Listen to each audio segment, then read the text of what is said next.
जो बात करनी है। अगर इस आस पे बैठे कि दुनिया बस तुम्हें सुनने की खातिर गोश बर आवाज होकर बैठ जाएगी,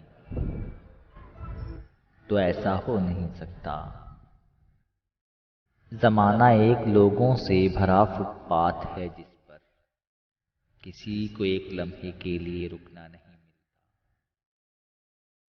बिठाओ लाख तुम पहरे, तमाशा गाहे आलम से गुजरती जाएगी खलकत, बिना देखे बिना ठहरे।